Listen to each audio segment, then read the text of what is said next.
She's a girl's girl and a guy's homegirl. She's a wife, a mom, a daughter, a sister, and a ride or die friend. She's stronger than most, a diva, a trendsetter, and an entertainer.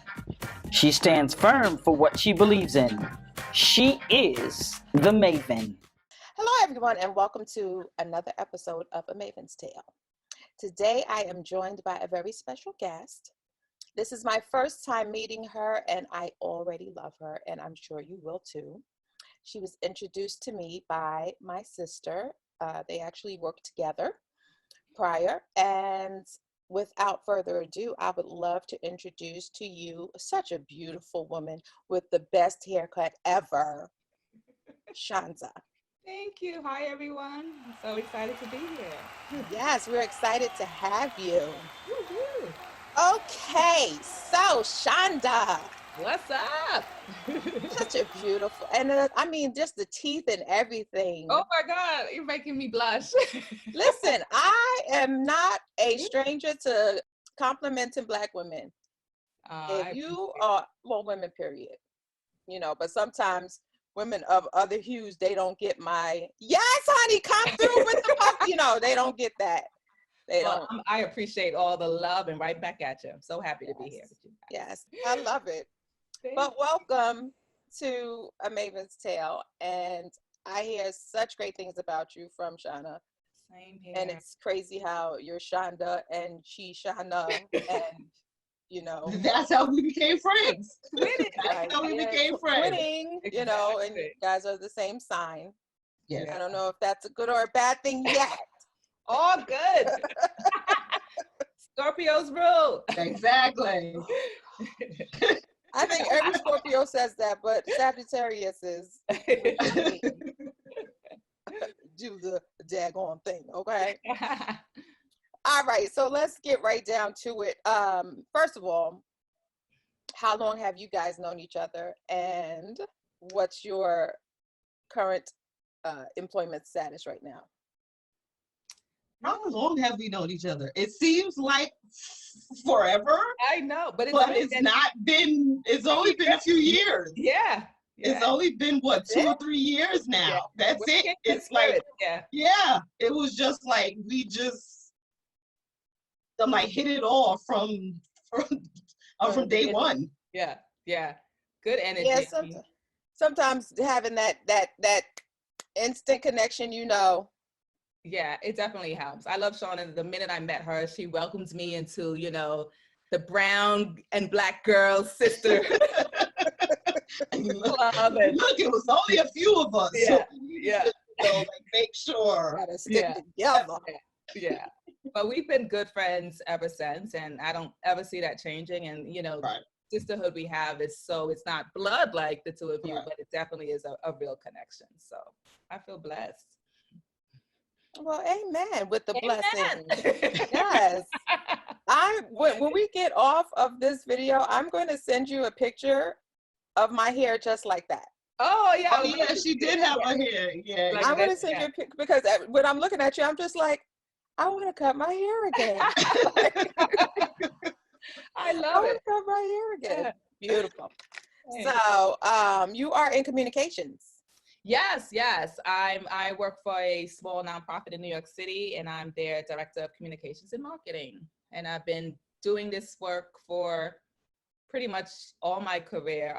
I think one of the best jobs was when I was actually with Shonda working at the Innocence Project, because it really was an opportunity for me to share my voice and my passion for social justice. So I'm here now working at another nonprofit that will remain nameless.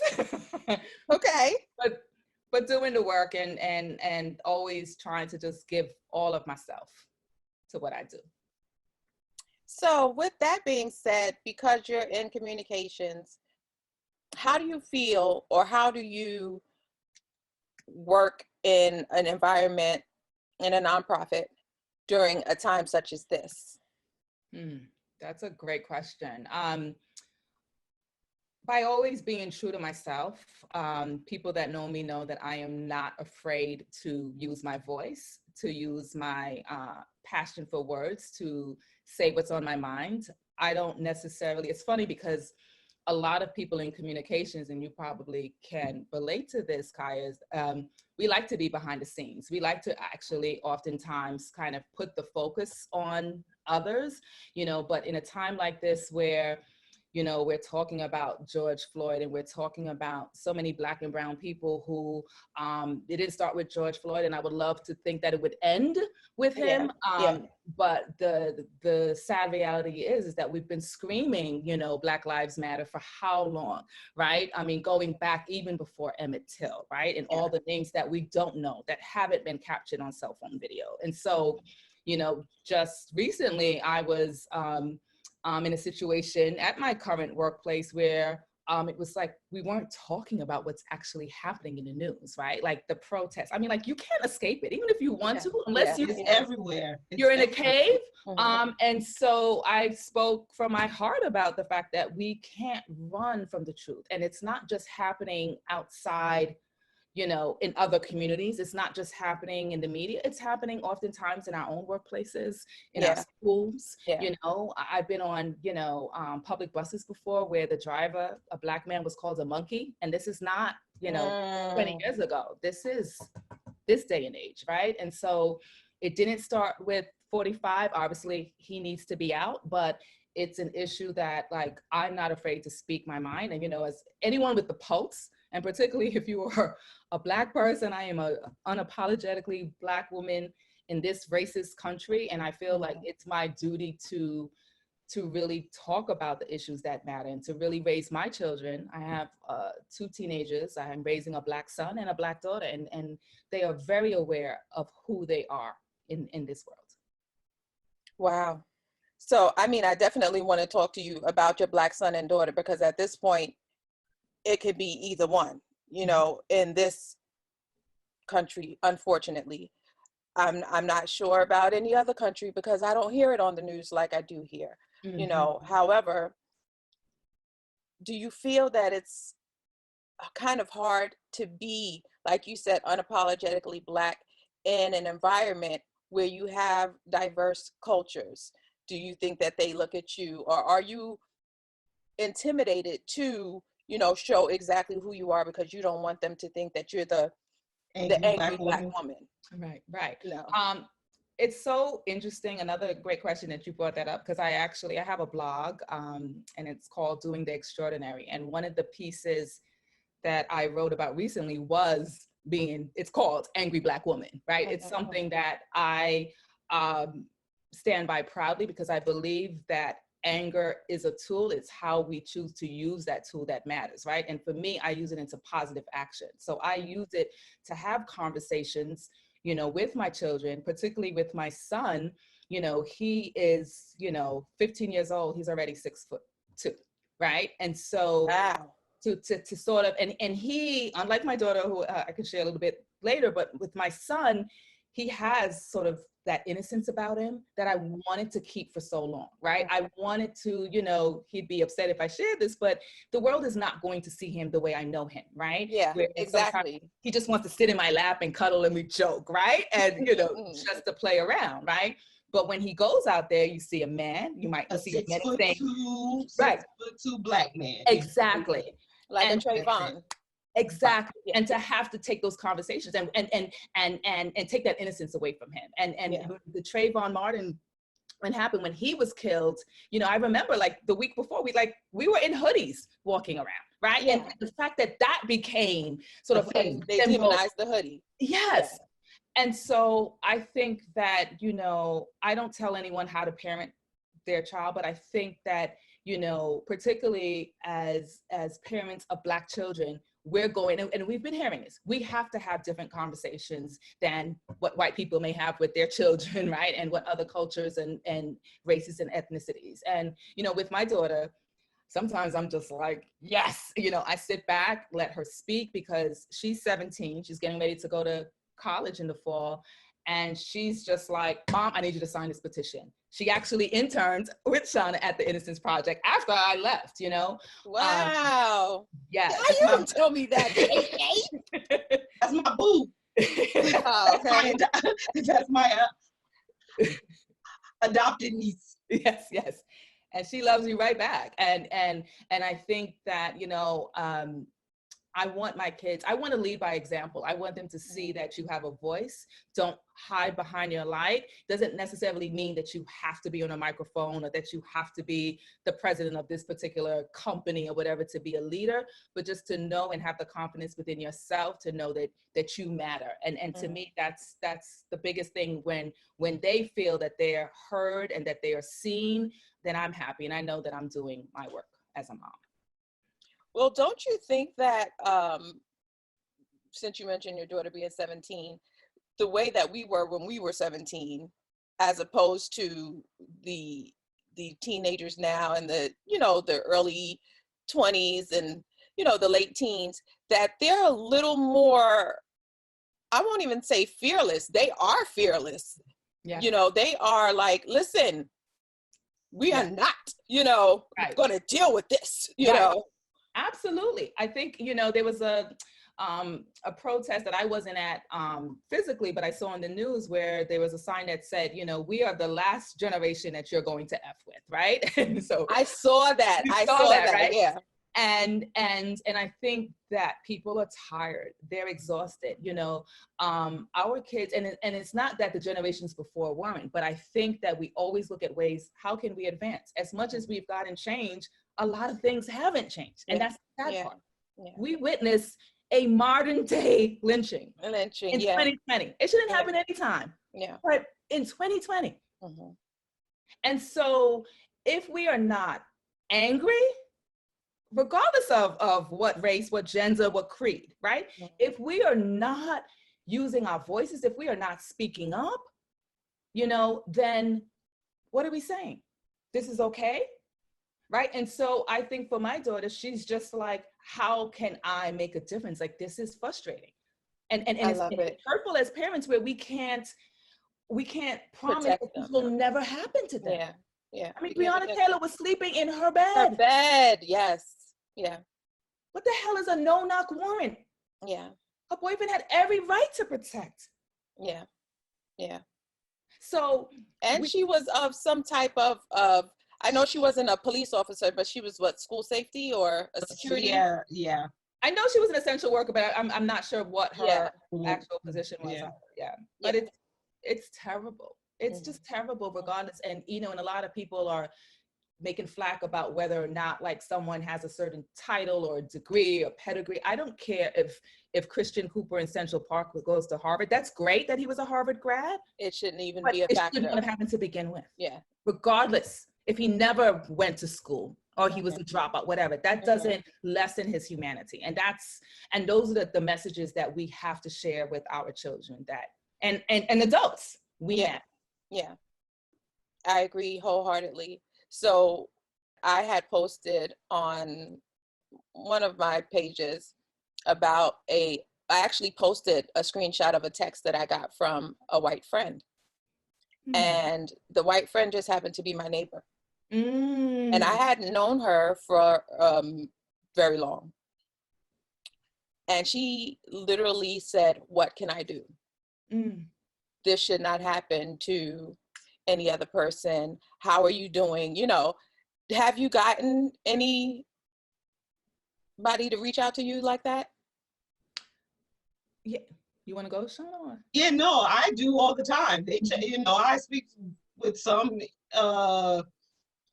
almost each day, and then there's some I speak to a few times a week, so I know those that I call friend are my friend. I totally agree with that, right? I think that there are people who see you, when I'm talking about white people in particular, in this case, I'm talking about white women, who have reached out to me, but it's not fake or phony because that's how they are anyway. How are you? Right. How was your day? How was your week? Right. Like we talk anyway. Right.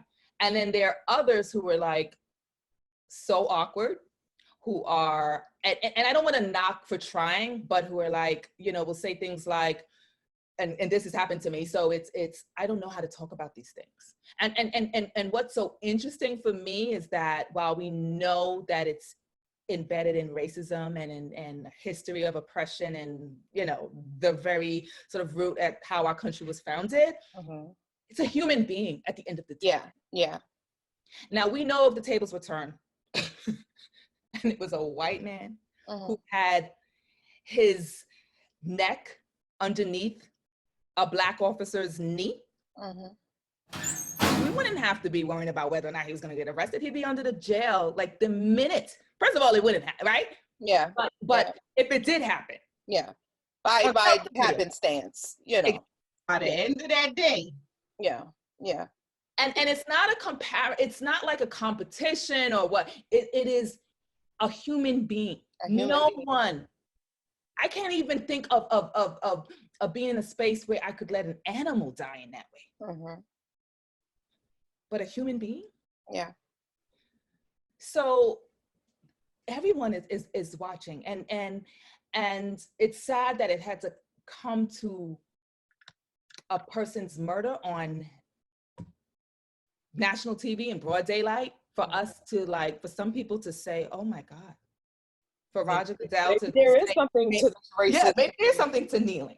You know, so to go back to your original question, it's like there are people whose hearts have been in the right place, right?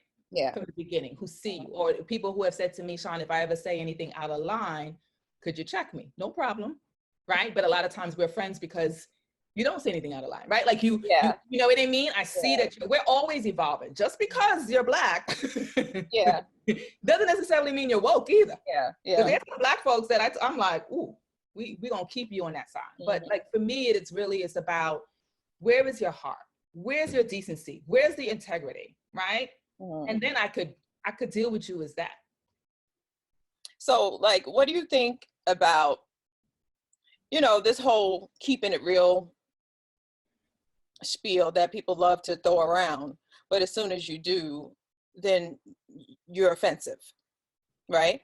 And I just want to use her as an example. Recently, I don't know if you ever watched The Real, and Amanda Seales. That she decided to terminate her contract or whatever with them because of the fact that she didn't feel that she was able to express herself the way that she needed to. Right. Now, she did say that a lot of people were saying that she was always talking about race. And at this point in time in our life, that's all that's being talked about. It's race. It's on every channel. It's in every show. It's on every station. This is what everyone is talking about. Like sometimes you have to disconnect, like James Baldwin said, you know, to be even half awoke, you know, in this country is to just be angry all the time. Yeah. You know, it's, for me, it is, you have to be conscious and you have to understand that, you know, someone said that what's happening now is a result of, and this was Dr. Goff from the Center for Policing Equity, right? And he talked about that everything that we're seeing now is a result of the unpaid debts to Black people, right?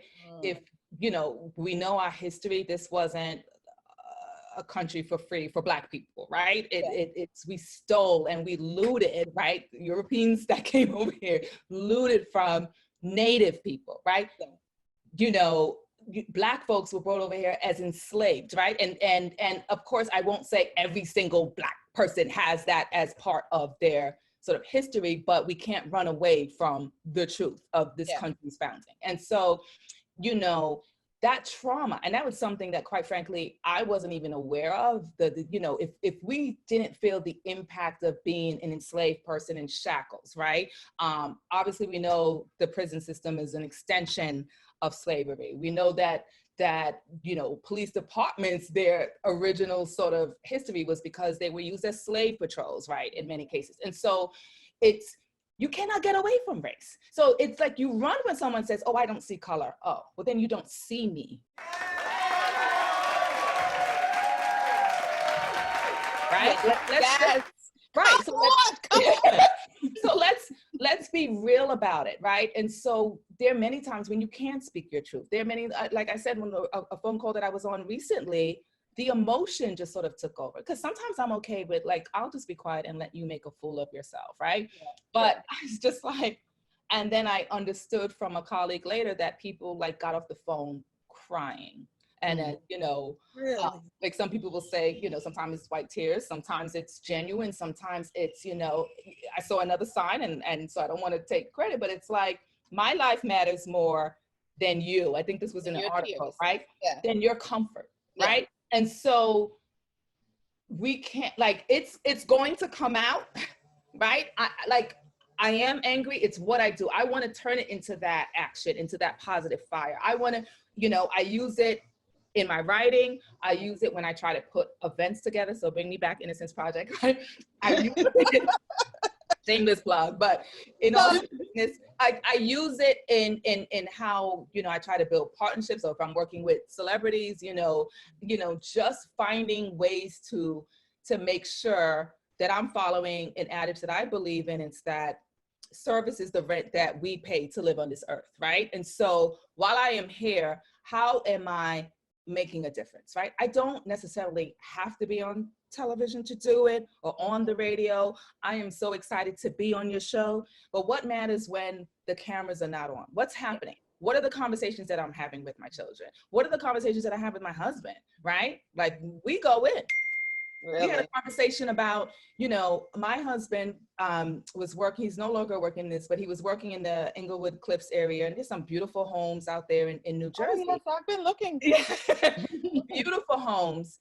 And as a grown man, he knows that he cannot walk around and observe past a certain point, past a certain line. And it resonated with me when people were talking about Ahmaud Arbery, rest in peace, rest in power, talking about, like, looking around the construction site, right? It's like, this has never felt, I was born here, but this has never felt fully home for me. Home. Mm-hmm. As much as, you know, I shout and I wear my conscious shirts, and I have conversations, and, you know, I read a lot, and, you know, but at the end of the day, my husband, when he said that to me, what can you say? And it's not because he's scared, he's a punk, he's not gonna, he tells you exactly how he feels. Yeah. But some things you just know, you have to take a step back. And he was going with a white friend who said, yeah, I get it. He can do certain things that he can do. And you joke about it, but there's truth and hurt behind that. Yeah, yeah. Because I've also been in corporate forever, thank God that I am not right now. But when you would go into meetings with executives that are, you know, mostly white males, because I mean, you rarely see Black men in the higher ranked levels of the totem pole in corporate. You just don't. If few and far between, you know. Might have been Christian Cooper from Harvard. Maybe he's in one, you know. Do you ever, or have you ever found yourselves kind of shying back because of the fact that you were in the presence of maybe 7 to 10 white men? Do you find yourselves kind of almost unintentionally and subconsciously, almost like trying to fit into like a shell because you're in a room full of white men in suits? Yeah. Has that ever happened? Like, was it just me? No, I didn't know Shonda wanted to respond. You are not alone. Absolutely. I think most of my career has been, excuse me, in the nonprofit arena, right? But I remember even going further back. I remember I studied in undergrad, I studied journalism, right? Print journalism. I thought maybe I'll be a reporter, but that's, you know, but I remember there was it was interesting because I was the only Black person in the class. And I remember there was a situation, I don't want to date myself, right? Because in my mind, I'm still 25, but that's a lot. We all are this. Come on. But I remember there was a situation that was quote unquote a Black issue, right? Mm-hmm. And there were times I would raise my hand in class and, you know, professor would ignore me. But all of a sudden, and I'm sitting there, I'm not raising my hand, right? Because I'm like, I don't really know if I want to speak on this right now. And who gets called on? Even when other people have their hands up, me. And you're like this, looking down. I'm like, really? So I remember, and maybe that's sort of one of the early points, you know, in my life where I remember sort of speaking out when it wasn't comfortable and I was amongst all white peers to say, you don't call on me any other time, but you choose this topic that other people may have an opinion. Why am I all of a sudden the person that you want to hear from? It'd be different if you were used to hearing my voice in class and used to picking on me. But why did you choose this moment? And he apologized. You know, he felt bad. He was very apologetic. I do think it was sincere, but it was to me. I'm not even going to give you, because I have opinions, and sometimes I don't want to share that with you. Sometimes I want to share that in my own circles, whether it's at the beauty salon or with Shonda or with friends that, you know, like we don't even have to sometimes speak. We could just be on the phone like, did you, right? We just make you right, in just our own spoken and unspoken language. And so to get back to your question, as I moved on in my career, there were moments where you're like, oh, I'm not gonna get this job. You could feel. And people will say, do you really think that happened because you're Black? Yeah. Sorry. Yeah. I had a moment going back to the and I'm sorry, I'm a little bit all over the place, but when you talked about the angry Black woman and Michelle Obama, who is still our first lady, Forever. Was she in a conversation? Because you are like all in. And you was like, we got dressed together, like we had lunch together and everything. We are all sisters here, right? And this person, this is a white person at a job, you know, probably 3 jobs ago, and she texted me to see how I was doing. This is before sort of the George Floyd and Ahmaud Arbery, but she texted me because she was really excited. She was watching Becoming, the Netflix documentary of Michelle Obama. And she said, so after she got out of sort of like the small talk, she said on me on text, she said, do you remember when we got into, use her word, that tiff about the angry Black woman? And I said, actually, I don't, but it sounds like something that I would have, you know, had no problem speaking about. And she said, I was so oblivious. Now this is going back, because I haven't worked at that place in 6 years, and she left even before. So this is going back several years ago now. And she said, I was so oblivious. And, you know, and it wasn't necessarily apology, not that I was looking for one, but it was sort of like, I could not understand. I could not see where you were coming from, right? And obviously that's something that Michelle Obama speaks about in the documentary. The point I was making was that that's something that stayed with her, right? And so we have to speak our truths, right? And a lot of times it is, I'm not saying go and start a revolution and at work, and sometimes when it is all white men, but when you have, I mean, I've been in situations where people wanted to partner with me, and I had to say, I don't see anyone in that magazine that looks like me, right? So like, before we talk about a partnership, let's talk about why is everyone in here blonde hair and blue-eyed? And then someone else then got the courage to say, oh my God, no one looks like me because I'm a brunette and I'm not a size 2. You know what I mean? And so I think that having those uncomfortable conversations is what's going to lead to change, right? I'm not saying it's going to happen overnight, but if we avoid it, then we don't get anywhere. We don't get progress. And I think that's what we've been doing. I won't say shucking and jiving. I'm not going to say that. But I think that that's what we've been doing for so long, because our forefathers, like, we're not really that much removed from the civil rights era. Mm-hmm. Well, we're still in the civil rights. I was going to say that Tig, you tear gas and the rubber bullets. I'm just saying, it's kind of Dr. Martin and Malcolm. I'm just saying. I'm talking about those times. Oh, okay. But in one of the videos that I just did, I was actually playing an excerpt from one of Fred Hampton's speeches. Mm. And the young lady comes on after he came on, and she's just like, the Vietnams aren't killing us over here. She said, they're not killing our Black men. They're not killing our Black women. It's you. And I'm just like, Fred Hampton. Yeah. I'm trying to count the years.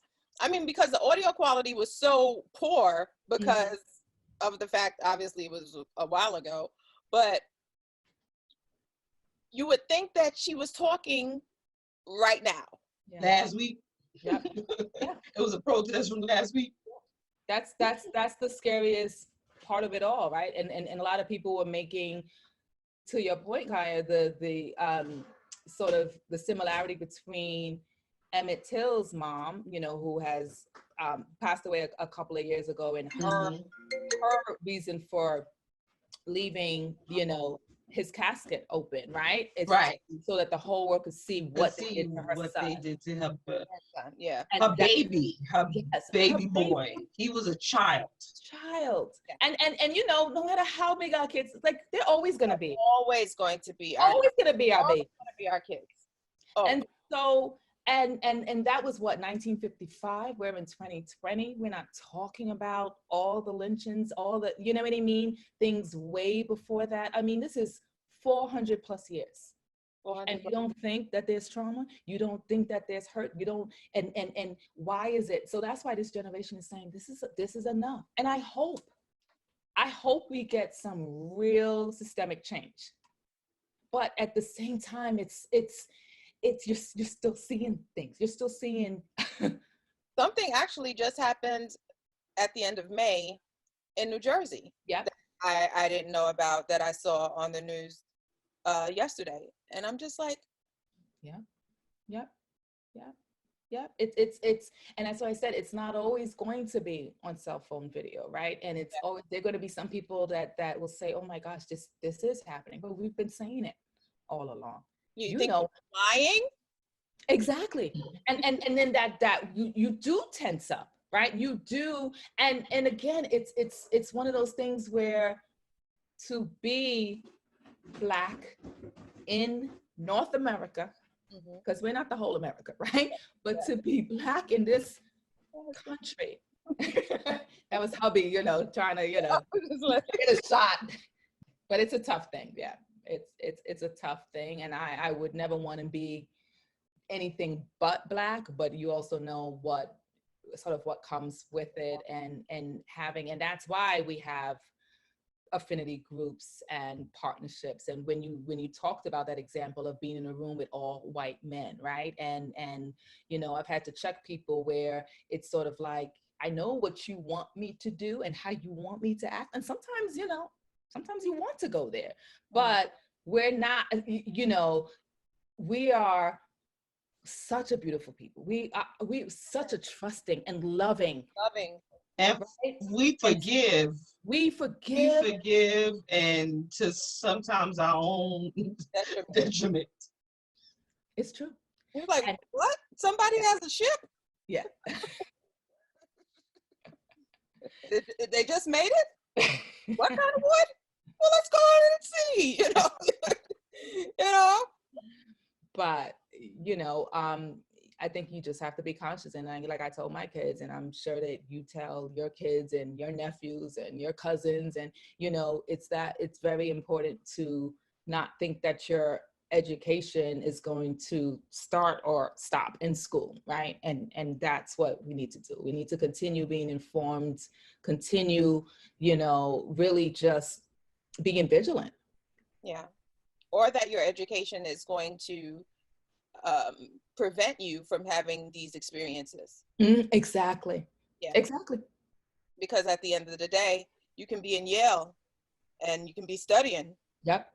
You know, just get the cops called on you. Yes. Just be tired because you're studying so hard. Yeah. Yeah. So It's all around us. And I think as long as we have open dialogue, and I think this has been the most that I've seen in my lifetime, groups of different nationalities marching together, you know, in unison. I mean, obviously there were some that were trying to be slick, but I even felt for the 75-year-old man. Oh my gosh, they put and then they just walked over him like he wasn't even I don't know if anything. you saw, there was one cop that wanted to go and check on him, And they told him, pulled him. Yep.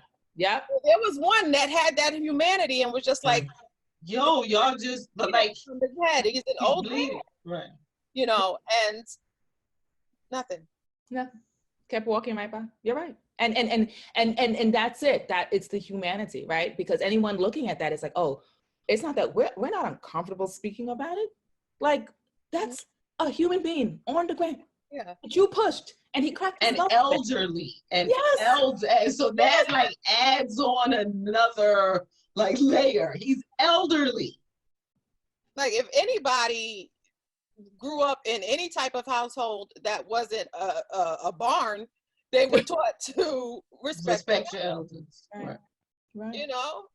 And care for one another and love one another, right? And I mean, in like just basic human decency. And they said that it was civilians and other protesters, I'm assuming, that actually came to his aid, you know? And it wasn't like he was coming with them at anything, you know? And it's just, I don't know. To me, you don't want to just say it's just evil, but what else can you say? What else can you get to the point where you're going to stop by? Keep on walking by, rather. Where is your heart? Where is the decency?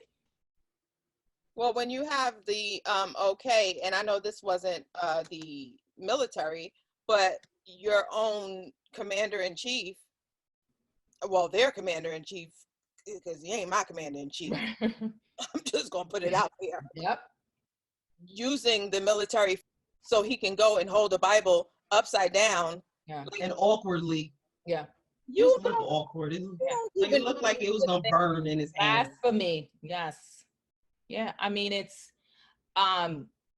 many of us, I know some people were saying on the news, some experts like, oh, well, where is like he has not been a leader from day one, even before he got so like we just need to stop like thinking that it's all of a sudden gonna happen, expecting it, right?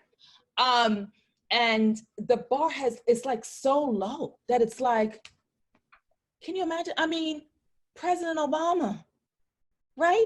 They wanted to talk about, oh, well, he was going with Jeremiah Wright. And so, Michelle Obama was showing her arms.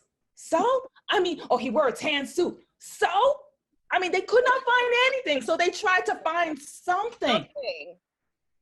But again, we should not have to be a model of perfection for you to even, to be, yes, right? And that is the part, again, that goes back to, and some people say, well, don't say, and whatever word I'm using angry, right? Because I have every right to be.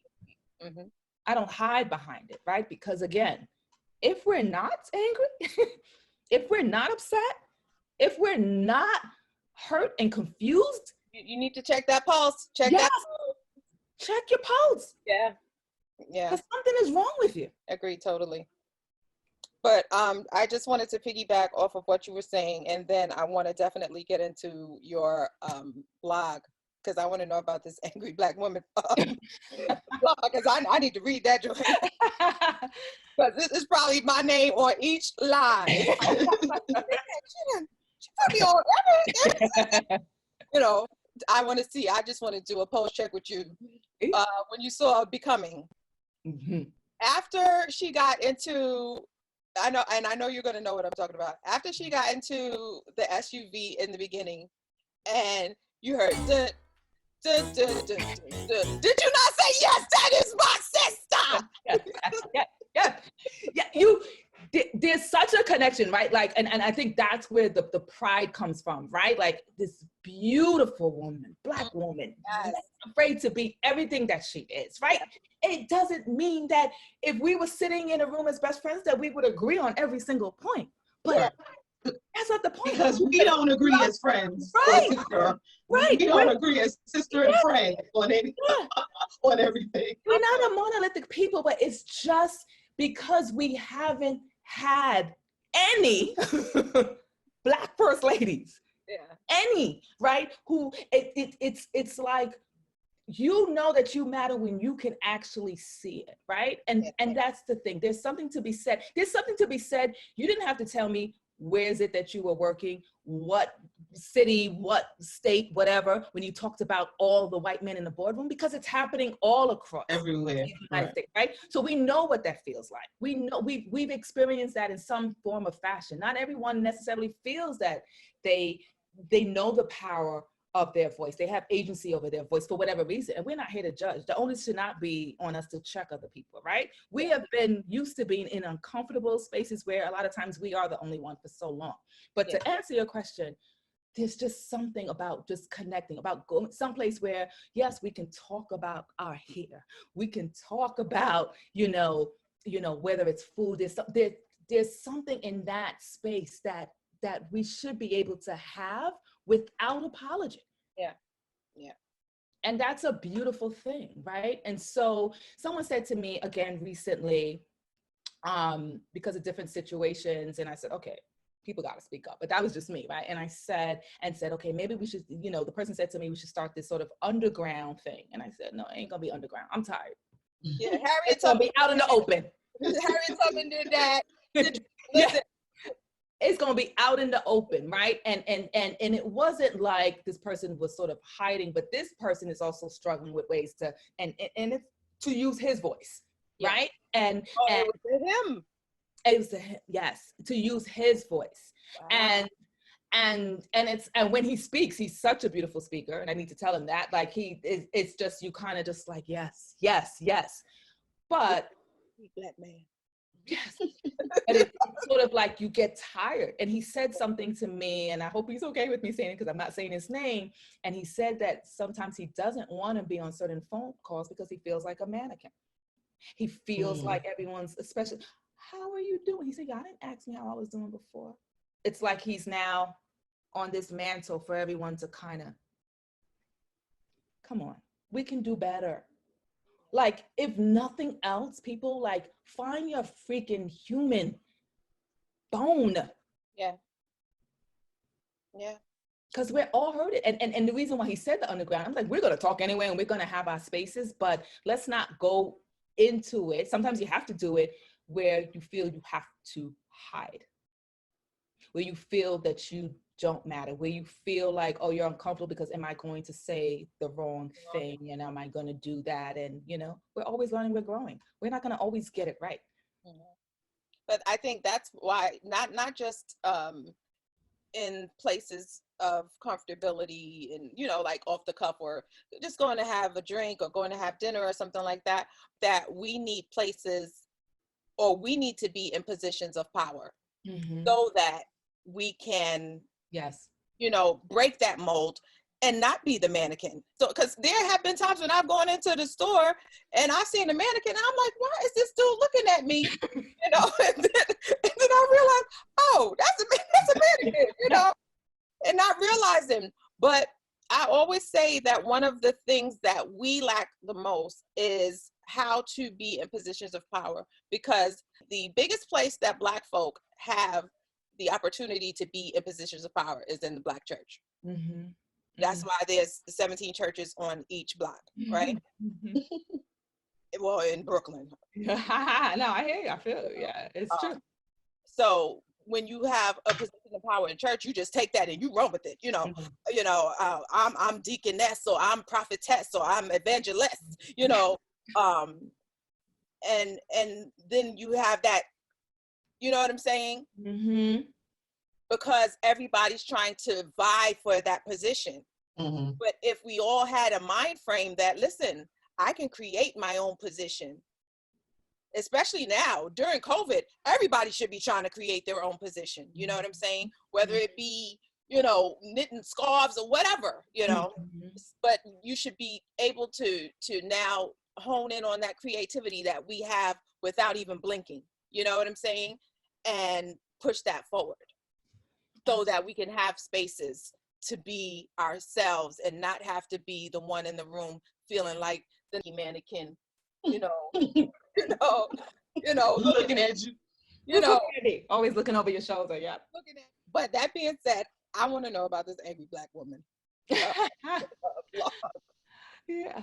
Well, I started a blog since being home and quarantine and the coronavirus. And really, I just wanted to find a way. I felt helpless in many ways, right? So it started because of COVID-19, right? It started because I felt like, what can I do, you know, to just make a difference? And I said, well, I keep saying that I'm a writer, but I'm not writing, right? And so, but I wanted to write about, and that goes back to what we said before about sometimes you're in communications, but you want to be sort of behind the scenes. And I always had sort of, I was gonna say, she's always been the one in front of the camera. She's the in front communications person. She's the one that you see, you know, all the time. But truth be told, like I have to push myself to be in those spaces. Like I always had this voice telling me that to write about extraordinary people, you know, really ordinary people doing extraordinary things, right? And so it's called Doing the Extraordinary. But what I wanted to do is sort of bring to light people who are typically unseen, right? So I wrote about the MTA worker, essential worker, right? Particularly in these times, who the greatest compliment that he said to me was that it's so nice to have someone write about me, right? Mm-hmm. I wrote about a funeral director who, you know, said no anger or, you know, sort of dissing any sort of other fields, but we don't talk about, you know, what it's like to have that is true. And look at the tags and find a body to think about, you know, as you're dealing with families who didn't have, quote unquote, for lack of a better word, the luxury of funeralizing their loved one because of COVID, right? And so a lot of times it was the virtual funerals, right?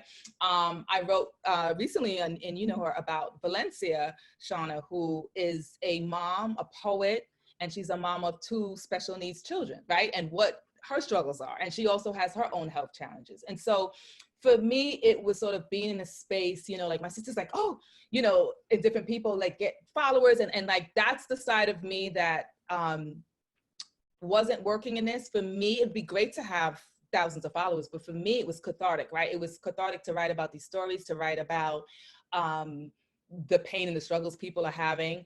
Obviously, since being home, it moved into writing about what's been happening, right? Because now there's this national outcry and people are like, oh, they're, you know, obviously, right? Racism has always been there, right? And violence and police violence and all those pieces.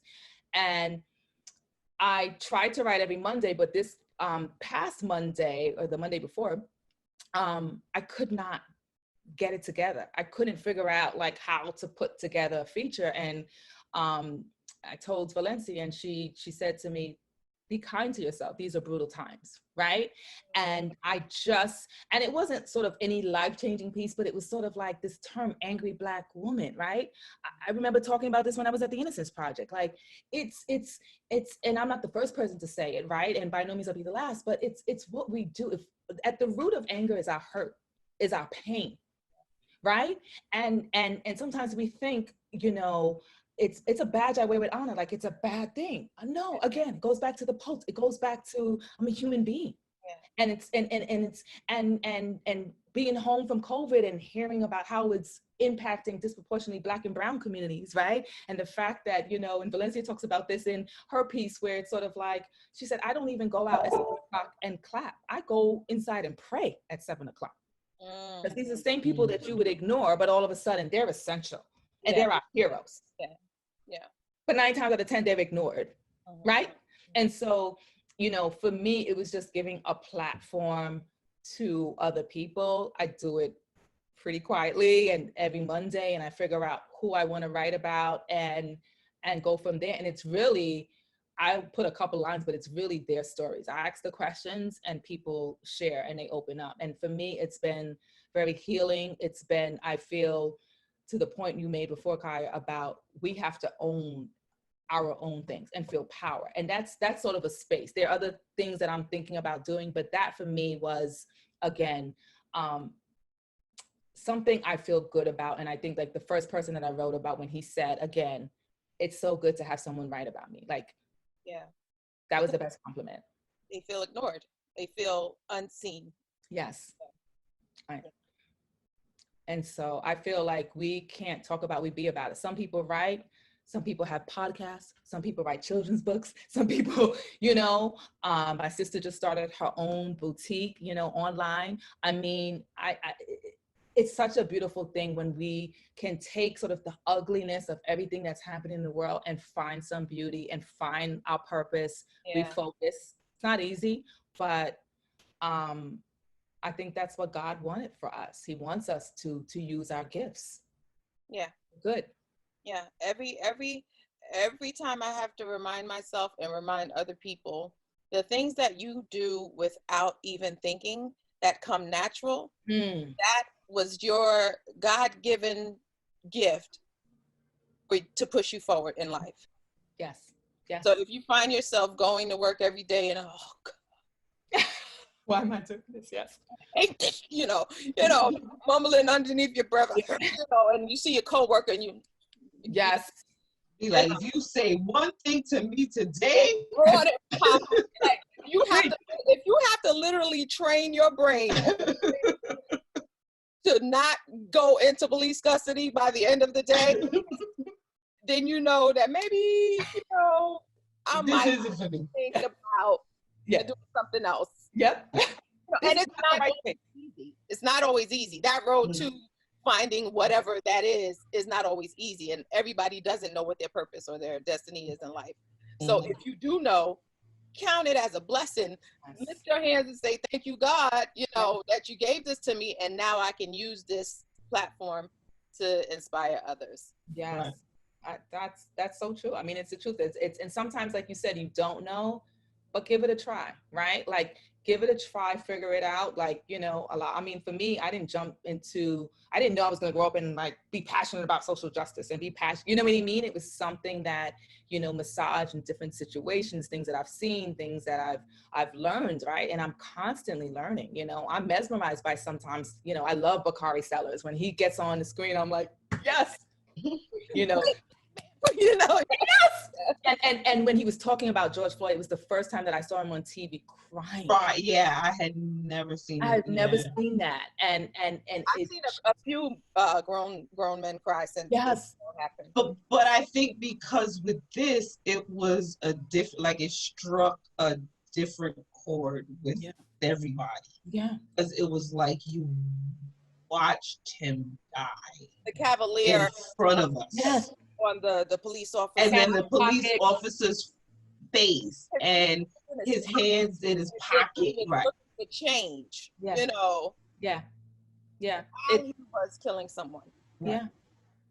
And then the emotion, I saw that on Shonda's social media with Jamani Williams, right? And I've always loved him, but just when he sort of talked about, I am not okay. And that was the first time it was just like, you know what? I am not okay. I'm not either. Like, I am not okay. And it's okay. And it's okay that I'm not okay. Exactly. I think our first 6 months of 2020 has been first Kobe. Yeah. Yep. It started with Kobe. Then COVID. Then COVID. Yes. And now this. Now, do we need police? Yes. But we need them to do what it says on the side of that car. Protect and serve. Yeah. I know that there are people that aren't the easiest to police. But if I don't have a gun, there's no reason why I should end up lifeless. Yeah. I'm not paying you taxes to kill me. Yeah. But Yeah. I just want to say that I know that just by speaking to you, that you are in your calling. Aw, thank you. And I don't ever do stuff like this, but I am speaking life into your blog. I'm speaking life and confidence into the next chapter, because what you're doing is something that needs to be seen. Thank You know, like Don't make me cry. FTA. Oh, you know, I'm already. I'm not okay, but I'm able to see light, and I'm able to see purpose. And the first second of speaking to you, I saw it in you. Thank you. So I want you to not waver, not get discouraged, because this is a discouraging time. Yeah. But you are it. Like you seen Auntie Shelley, the other, you are it. I can see you on those stages being interviewed by the Oprahs and the Iyanlas and the, you know, whomever. I can see that's who you were designed to be, you know. I so appreciate it. And I'm honestly honored to be here talking to you. I admire what you both are doing, right? And I think, you know, in sharing your voice and sharing your struggles and sharing your pains and providing a platform for other people, you know, and I think, you know, this is a connection that I want to continue, you know? So like, Shonda, don't be Like mad you were if going I to call get her on my own. really? You're my friend. I have your phone number. You're like, all right, let's include Shonda in this. Totally. No, but I knew that because of one with us as friends, you know, I knew that a lot of the things that you do as far as comms is the same thing as Kaya, except she's in the front. So it's like she'll be the front person and you plan it, you know. I'll be in the back. That's our relationship. So I just knew that this would, you know. I found a sister. I found another sister. Yay. So I mean, I'll take you. I'll take you anywhere. Okay, now she's on loan. She's not yours, though. Just saying. But see, and this is the beauty, right? That we know exists in our communities, right? That we know that exists among us, right? And so I think that that's something that is so authentic and so real, and that we have to continue to build. Like we have to hold one another up. Okay, so Shonda, let us know your blog, the website, and if you're on social media, definitely give us your IG, your Facebook, and all that good stuff. It's thank you for that. It's doing.the.extraordinary.com at doing.the.extraordinary. And again, it's about everyday people going above and beyond. And so it's people that, again, would typically be unseen, but we see them and we applaud them and we love them and we honor them and we have to hold each other up. So thank you again. I mean, this was such a wonderful opportunity to share with you all. And this is the beginning of a beautiful sisterhood and friendship. I don't know about all that. The hateration is real. The hater. Love. Wait, this was my idea. And we have to continue. I would love that. I really, really, really, really would. Thank you. Anytime. Welcome, and y'all better never forget her name, but doing.the.extraordinary.com, Miss Shonda. And Shauna. Really? I love y'all so much. We'll see you guys next time on A Maven's Tale. Everybody has a story, and you need to tell it yourself. Stay tuned for scenes from the next episode of A Maven's Tale. The ultimate betrayal. Skippy the squirrel know it. For real. Not the squirrel. I never forget. He was on the phone with a friend. Oh. We had other friends that were physicians. So the friend on the phone then in turn called my good friend and said to her, "You need to tell Lulu that she need to stop hanging in the balance with Bud, because Bud got spinal molyosis of the blow.